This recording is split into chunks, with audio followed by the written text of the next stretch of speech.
right, so I wanted to, well, I'm Guy Swann, the guy who's read more about Bitcoin than anybody else you know. Probably know me from Bitcoin Audible, probably listened to one of 20 some odd audiobooks. I got like 4 or 5 more on the way right now, busy as shit. Yeah, I wanted to take this talk today to talk about, I'm on a Bitcoin standard. And a lot of people talk about whether or not Bitcoin's being used as a medium of exchange, what Bitcoin's purpose is, all of the trade-offs and terrible things that are going to come, and it's not going to work out quite right. You know, mining centralization and mining pools is super bad, like all this stuff. And I think a lot of us kind of miss the picture in chasing this dream of perfection and failing to see where massive problems are already being solved and where that growth will probably lead us. So I wanted to take a sober view of what a Bitcoin standard would look like as Bitcoin is today.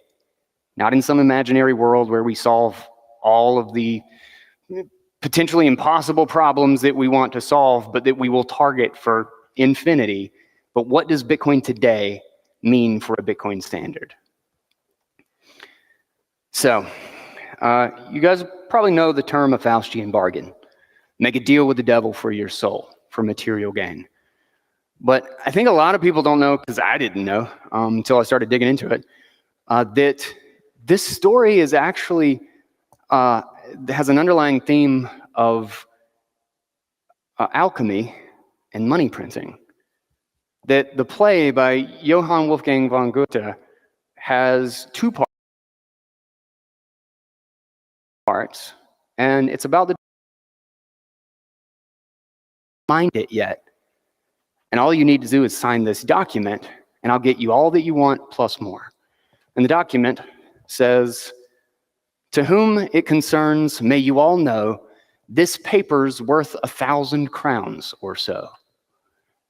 And the emperor signs it, and before the night is out, the devil's making thousands of copies and distributing this as money. And there's an economic boom. Everybody thinks they're rich. Everybody thinks heaven has come down and granted them with unlimited riches. And Mephistopheles actually tries to reinforce this, and he talks to the people, and he says, "Such paper's convenient, for rather than a lot of gold and silver, you know what you've got. No need of bartering and exchanging, just drown your needs in wine and lovemaking." And the allegory,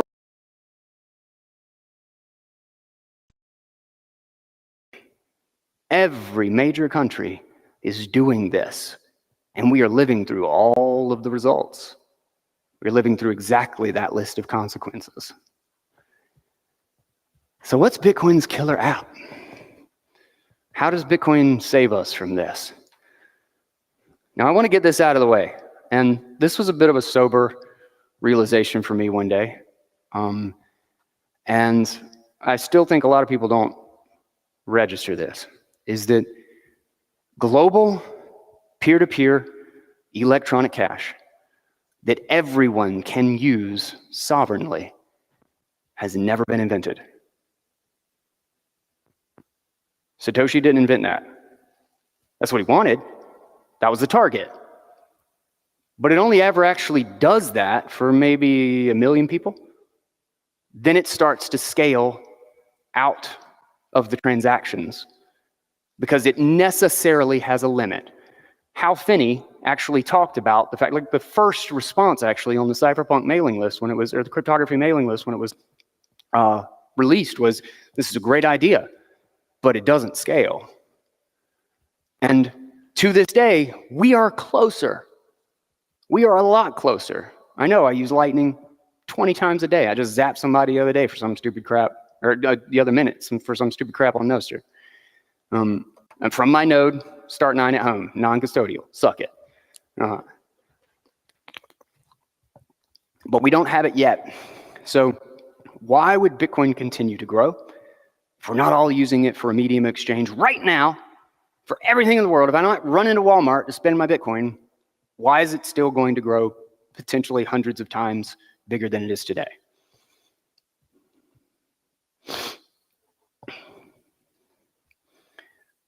What's the big problem? What's the big problem? Now, the area of these circles is actually accurate, and I had to like count pixels and get out a calculator, so respect the work.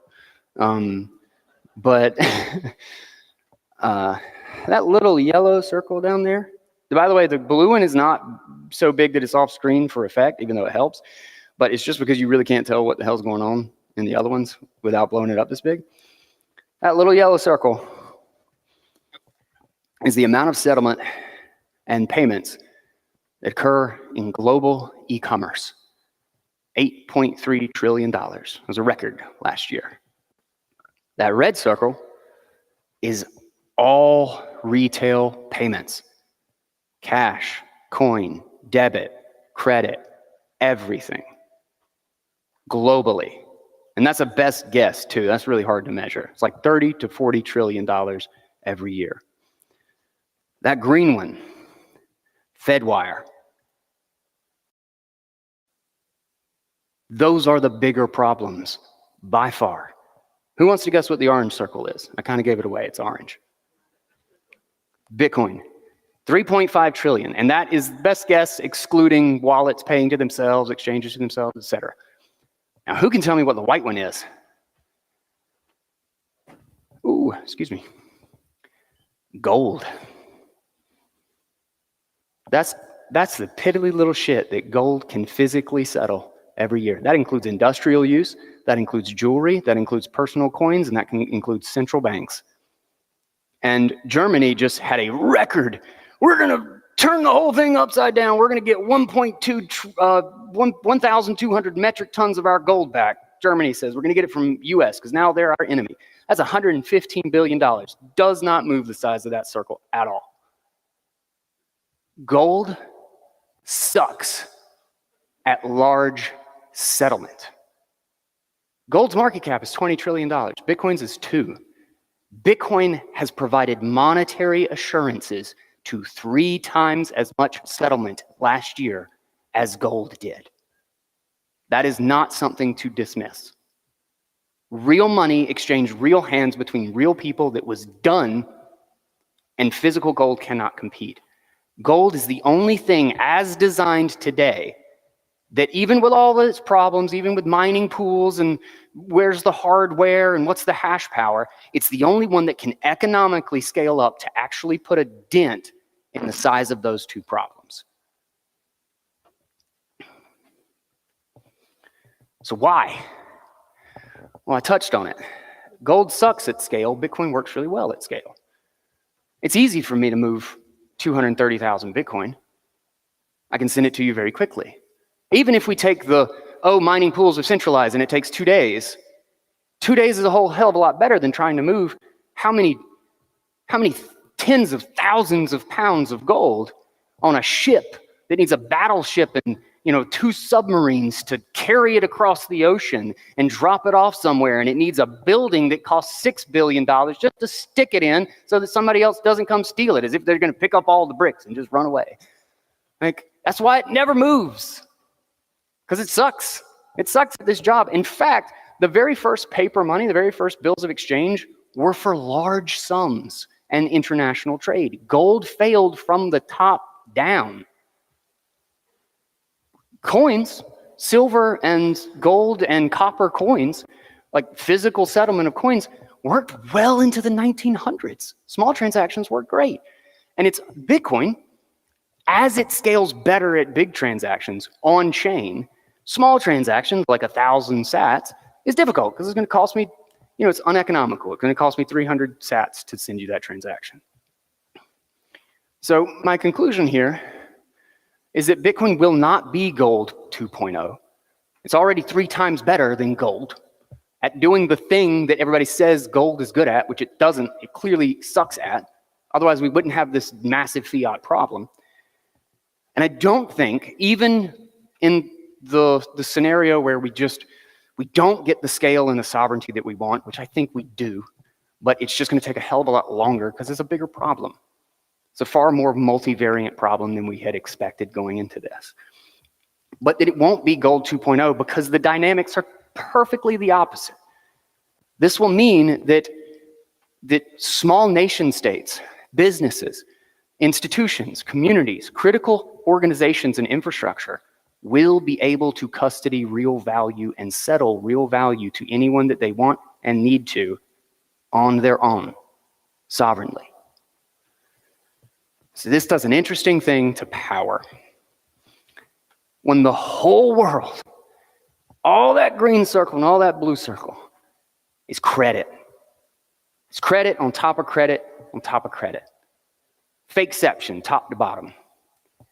And credit is only worth the power to enforce it, which means there's not really kind of like half of the power of credit.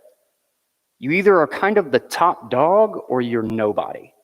So this is the reason why you have political power that is consolidated so greatly around just a couple of superpowers. And basically the number 2, number 3, and number 4 biggest guys in the room basically are only as good as what the biggest guy in the room says. You know, if you have the second strongest guy in the room guaranteeing your payment, if the biggest guy in the room says, nah, it doesn't really matter. You got the second biggest guy. And this power dynamic, rather than creating a hierarchy, kind of creates there's one king, and everybody just kind of gathers around them and does what the king wants, and then they have a requisite amount of power because the big dog says okay. And when you actually change that, when you actually have small nations, like here's a great example, and the ability to loan money out of thin air is such a potent and horrific disease from an economic standpoint, from the health of a society. Alex Gladstein has a great piece called Structural Adjustment on how the IMF and the World Bank basically subjugate the developing world. And all this foreign aid that we see for God knows how long that goes to the developing world as a form of loan. They loan money and then give it to developing world. They calculated what the net flows of resources were from 1960 to 2017. All those gifts, all that aid resulted in $62 trillion from the developing world to the Western world. It was not aid. You do not create a loan out of thin air and give to somebody and give them something.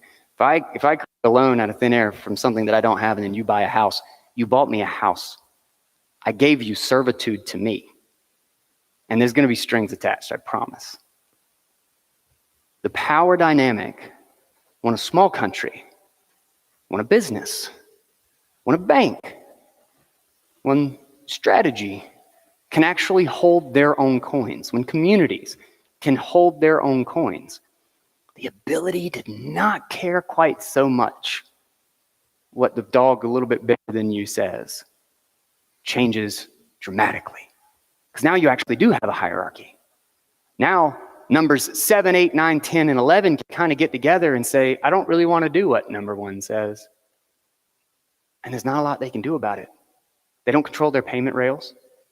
Russia and Iran got kicked out of the blue circle because the US just decided one day that they weren't going to be involved. That's the system we have now. Bitcoin is not that system. They would not be able to say that if Russia was using a settlement system on Bitcoin.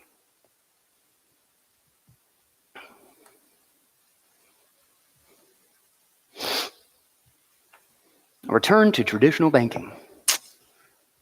Quote, there's a very good reason for Bitcoin-backed banks to exist, issuing their own digital cash currency, redeemable for Bitcoins. Bitcoin itself cannot scale to have every single financial transaction in the world be broadcast to everyone and included in the blockchain. There needs to be a secondary level of payment systems which is lighter weight and more efficient. How finny. I think we're actually seeing this slow return to traditional banking, but because we all have different standards for Bitcoin companies, it's a little harder to see. This is from the recent River report on the state of the industry, showing how proof of reserves is starting to increase, showing about the increase in stable coins, the increase in use of Bitcoin as settlement. And once upon a time, banknotes were actually specific to a bank.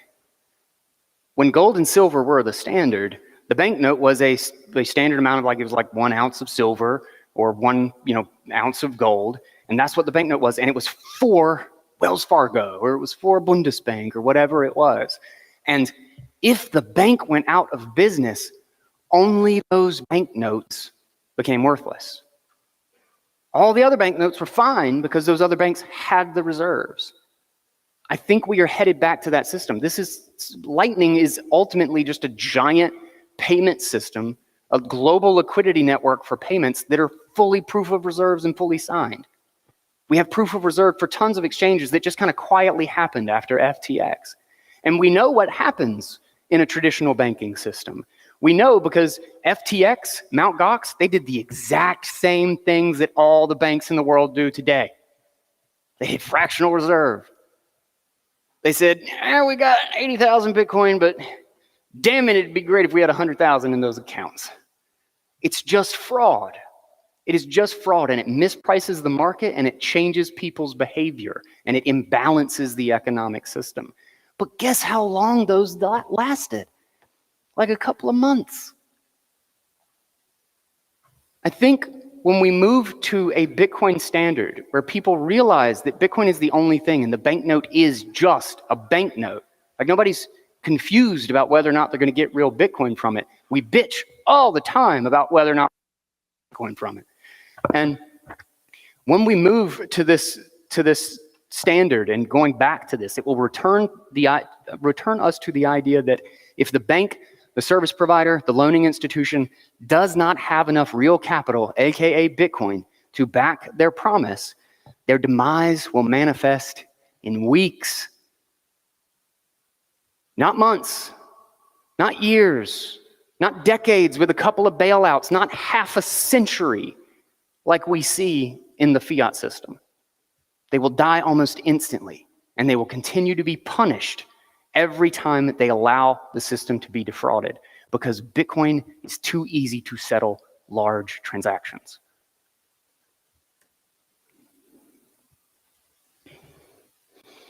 So what to expect? I think a lot of these are in line with a lot of things I've already talked about, but Bitcoin-backed loans will become standard for providing a lot of other services. I have a Bitcoin-backed loan, and I think it's actually a genius thing, because the idea of a multi-sig, just think about like tossing out a simple idea, the number of different things you could do with the idea of a multi-sig and a public attestation as to the existence of Bitcoin is that I could do a multi-sig with Unchained and On-Ramp and Ledden or whoever, just like 2 or 3 other institutions, spread out jurisdictions just for fun of it, because F the government. And I'll have a key too, just to know that it's mine, that it's there and it's not being rehypothecated. And then in the timestamp, we'll do the root hash of a tree of eCash that has been issued. And then everybody can use that eCash and actually prove that it's in the timestamp of the transaction of the multi-sig of that one Bitcoin. And everybody has monetary proof that their eCash, which is private and they can send to anybody they want, has real Bitcoin backing it. It's custody. You don't know if you're going to get it because it's still permission from that institution, but it's got the monetary assurances that not a single sat of that shit is fake. That is the kind of thing that I think will start to expand rapidly. Stable coins will expand rapidly. I don't have the time to get into it, but I think we're seeing also a technological revolution happening at the same time as a monetary revolution. And I think crypto is totally lost up in the technological, and they don't understand the monetary side of it at all. And I think because of that, there's going to be an aggressive growth of stable coins in the near to medium term that will actually consolidate fiat as barriers of the old infrastructure start to get blasted away. So we'll see less and less fiat monies exist and more dominant dollar and euro and that sort of thing. But at the exact same time, Bitcoin will grow aggressively, and they'll build all the infrastructure and key management services that we'll use to F them in the A at the end of this. So reserves will slowly become obvious, it will just become a default thing. Multi-sig will be used everywhere. So many different things can be branched off of multi-sig. It is the sleeping giant that nobody realizes how valuable it is. It's an unheard of thing. Nothing in the fiat empire could even come close to the brilliance and elegance of separating out trust and a multi-sig. A native multi-sig is just batshit. It's fascinating to me. Tons of bank services will be provided by non-banks. I have so many different services, payments, things, whatever. They're just provided by like friends. Like I have one of those anonymous guy, I don't even know his name. I used a service, a Lightning service that he provided for 2 years. I sent, I don't know, probably 1,000 transactions over it. The dude was running it on 2 Raspberry Pis. Like, that's wild. He could be anywhere in the world. I have no idea where he is. Guy could live in China. I know him by a NIM on Nostr. That's it. International organizations will lose relevance. The UN, the NATO, these things, these political entities largely exist by the grace of the big dog. And most of them are there just to flout their power and don't actually want skin in the game. They just want to be at the table. And I think those will, I think they're already kind of losing relevance, but I think those will increasingly start to dissolve until real capital is back up. Like, I think like a legit, like you look 10 years, 15 years down the road, we're talking about like multi-sigs where everybody actually brings real capital to the table in Bitcoin. And then the players actually have keys. So, you know, the biggest player just has their key for their Bitcoin or the relevant amount that they staked into this thing. And they can't just, whatever they say isn't just what goes. It's actually a group that does things as a group. And it'll be really interesting to see that shift. A number of other things, if we have time for questions, we'll get to some other ones. But I think ultimately it means a return to truth. Settlement will become common in Bitcoin, and we will correct the $100 trillion capital imbalance, and we will bring our society back from brink of collapse. And we will have the global permissionless monetary digital foundation to build the tools and the protocols that extend that sovereignty to everybody in the world. Now, back to Faust. Even after the devil corrupted him, his whole environment, sent him on a bunch of worthless pursuits, compromised his ethics, and literally destroyed the society around him so that he didn't even know what he should be doing and what would be good and what would be bad. Faust still clung to his better half. He still sought to do the right thing. And ultimately, the story is not a tragedy. The devil did not get his soul, and the devil did not corrupt mankind. The story is actually about forgiveness and redemption. And because of Bitcoin, I think that'll be our story too. Thank you.